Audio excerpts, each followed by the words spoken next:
corners of the paper. Is there nothing sisters don't know about each other? Nothing they don't compare? Even penmanship or note-taking abilities?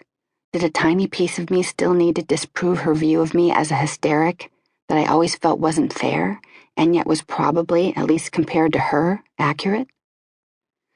With sisters, is the competition always marching side by side with devotion? Does it get to be pure love when one of them is dying, or is the beast always hidden somewhere? Our relationship was so firmly fixed that every day when I went to the hospital I would think, I'll eat when I get there. That's what I always thought when we wrote together at her apartment. Nora had a great refrigerator. There was often half a turkey in it or fried chicken in baggies. Nora will have something for me to eat. Sick with cancer and from chemo was not computing. The odds against her facing death, and still I was expecting to be fed. Usually there was peanut butter and jelly sandwiches that Nick, her husband Nick Pileggi, had made that she didn't eat and I did. Everyone involved was steadfast.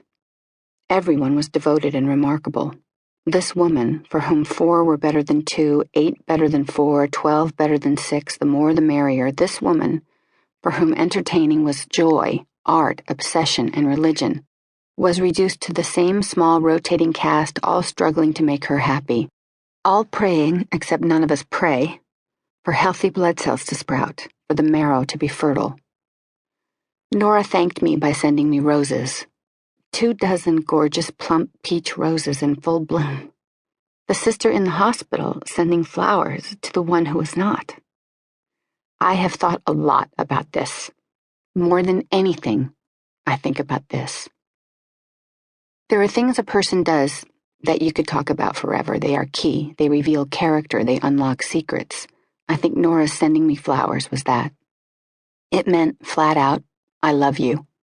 Did the note say that? I'm not sure. I think it was simply love Nora.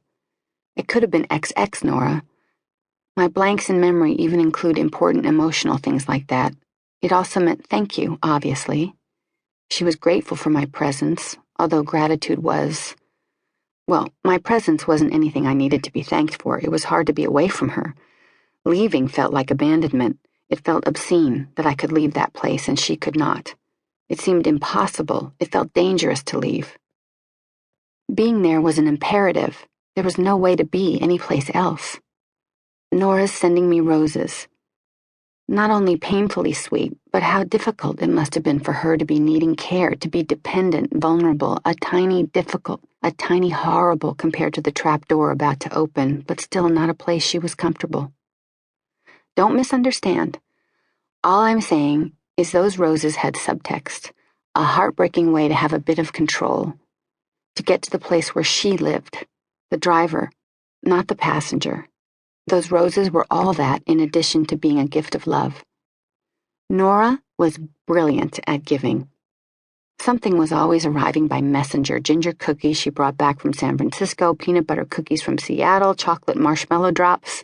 She would call, "These are amazing. I'm sending some down to you this very second." Last Christmas, she gave us down jackets that my husband Jerry and I lived in. I not only wore mine outside all winter, but often in the kitchen when I was cooking because it was so light and warm at the same time. Once I came home from a birthday dinner. I hadn't had any cake, and I love cake. As I walked into the lobby of my building, I thought, Nora will have sent me a cake, and the doorman said, I have a package for you. It was my favorite, the yellow cake with pink frosting from Amy's Bread.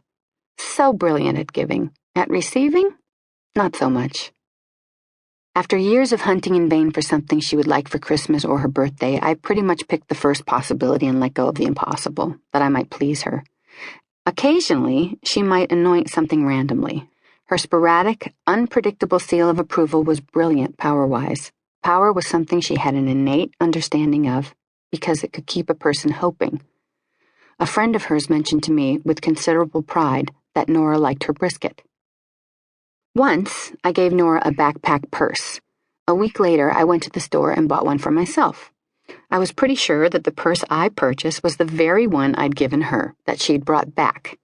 When I wore it to her house a few weeks later, she said, Oh, I love that. I want one. I said, Get real. I gave it to you and you returned it. And the same thing happened in the hospital. She sent me to a store that specializes in hats for women who have